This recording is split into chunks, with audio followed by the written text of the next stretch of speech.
আপনি কলকাতা চলে যায় আমার আগে খাওয়া পিঠে টাকা নেবে।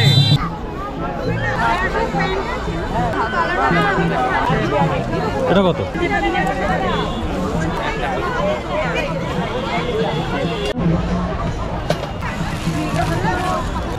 এই কালারটা দাও, ওটার থেকে এটা বেটার।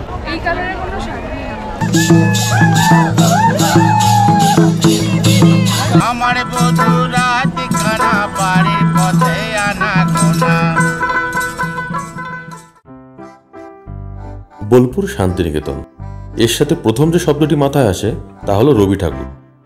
কবিগুরু দর্শন ও চিন্তাধারার প্রতিফলন ওনারই স্মৃতি বিজড়িত বিশ্বভারতী। আর এরপরেই আসে সোনাঝুরির হাট, কোপাই, বাউল, ঝুমুর, সুরুল রাজবাড়ি, আরও কত কি।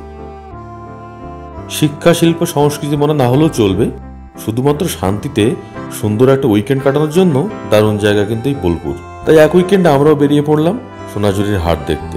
পৌঁছে তো খুব খেতে পেয়েছিল, তাই খোয়াই গিয়ে আগে ভাবলাম কিছু খেয়ে পেটটাকে শান্ত করি।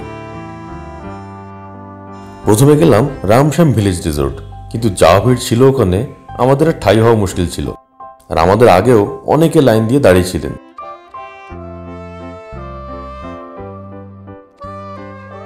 তারপরে গেলাম এরই কাছাকাছি রোশনাই ভিলেজ রিসোর্ট। বেশ সাজানো গোছানো, কিন্তু ওনারা আগে থেকে হাত তুলে দিলেন, বলেন আগে থেকে যারা খাচ্ছে ওনাদের খাওয়া শেষ হলে যা খাবার বেঁচে আছে তার উপরে ডিপেন্ড করে বাকিদেরকে খাওয়াতে বসাতে পারবেন ওরা। কিন্তু এখানেও আগে থেকে কিছু মানুষ লাইন দিয়েছিলেন, তাই আমরা রিস্ক নিইনি।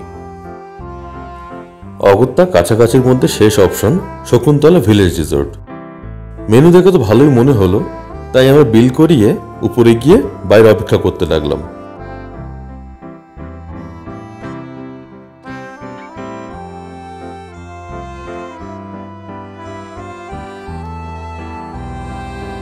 গরমের মধ্যে 1.5 ঘন্টা অপেক্ষা করার পর বসার জন্য অবশেষে টেবিল পেলাম। তবে সব থেকে বাজে জিনিস, সাজানো গোছানো হলেও গরমের মধ্যে যে বাইরে দাঁড়িয়ে আছেন বয়স্করা, তাদেরও বসার কোনো ব্যবস্থা দেখলাম না তেমন।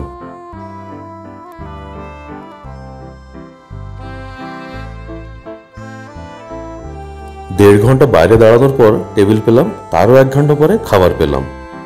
আমরা নিয়েছিলাম ভেজ থালি, আর সাথে যে যার মতো পছন্দ মতো আইটেম। যেমন আমি নিয়েছিলাম মোরলা মাছের ঝাল। ভেজ থালিতে ছিল আলু পোস্ত, মিক্স সবজি, ডাল, শাক ভাজা, চাটনি, পায়েস লেখা ছিল, তবে ওনারা বললেন আর নেই। যদি পার্সোনাল ওপিনিয়নের কথা বলেন, আমি এই রেস্টুরেন্ট একেবারেই রেকমেন্ড করব না।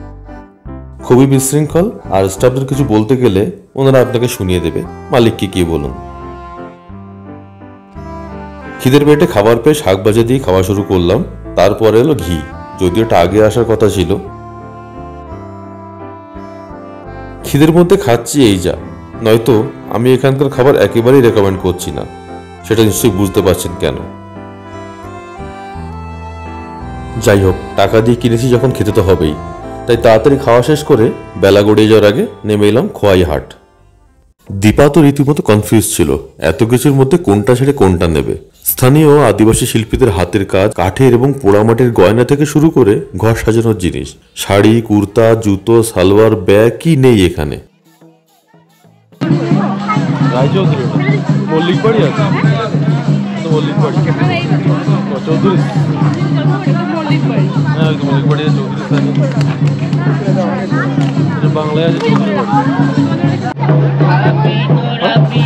পরে খাওয়া যাবে বললো কত করে? রাবড়ি 40 একটা রাবড়ি খেয়ে দেখুন না, এই রাবড়ি কলকাতা চলে যায় আমার। এটা রাবড়ি? হ্যাঁ হ্যাঁ, আপনি আবার নিয়ে যাবে কলকাতা। খেয়ে দেখ না আগে খাওয়া পিঠে টাকা নেবে।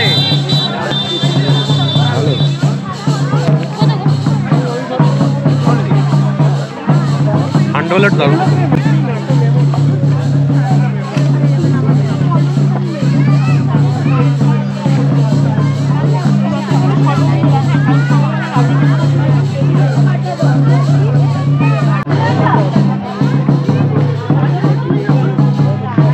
ওখান থেকে এগুলো অনেক ভালো। কত টি শার্ট?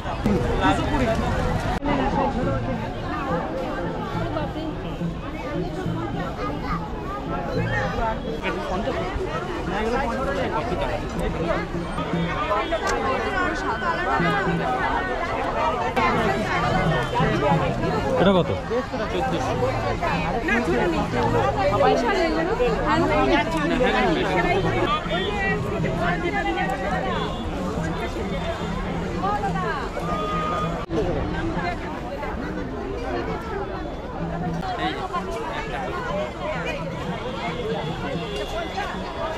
কেটে কেটে বসানো শান্তিনিকেতনের এগুলো ফেমাস। এগুলো কত? কত এগুলো? নীল ছাড় কিছু নেই? নীল টিল ধুলে তারপরে ধুলে কিছু হবে না, ওয়াশ করা আছে।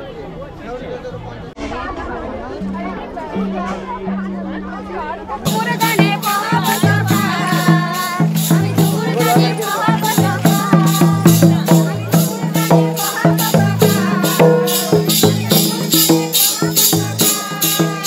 বলি হে বন্ধু আমার মনে মাতা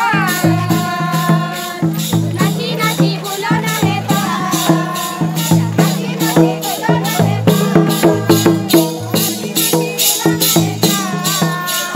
নাচি নাচি ভুলো না হে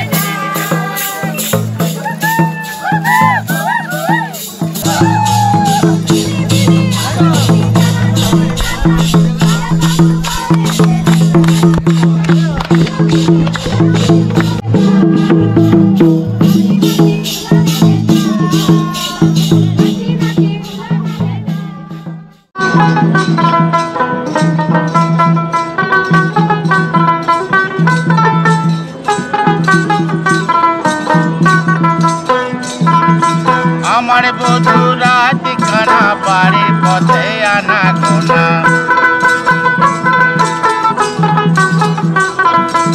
আমার বধূ রাত খানা বাড়ির পথে আনা গোনা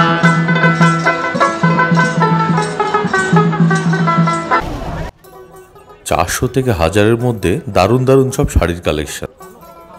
আর কেনাটা আপনার বার্গেনিং স্কিলের উপরে ছেড়ে দিন। যদি আপনি ভালো বার্গেন করতে পারেন, যথেষ্ট কম দামে পেয়ে যাবেন। হ্যাঁ, কালারটা ভালো লাগছে।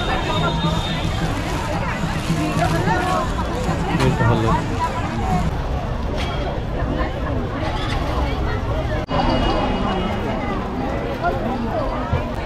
এই কালারের কোনো শাড়ি নেই। এটা নাও আর এই গোলটা নাও।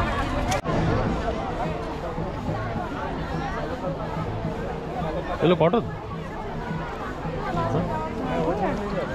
এটা আমারটা অ্যাশ কালার, এই ব্ল্যাক এর জায়গাটা অ্যাশ আর এটা দেখলাম আসে এইরকম না। হ্যাঁ ইস কোমটা দিচ্ছে। ভিডিও করে আমাকে তুই পড়া না, ভিডিওটা করো। না না না করিস না ভাই তুমি এরকম আমি গরিব বলে আমাকে না এইসব করতে পারছিস বুঝলি তো বেলাটা খাই দিলে তুমি তো মোড়া আমি মরা গরিব আমি বললাম ডাইলগ না রেডি।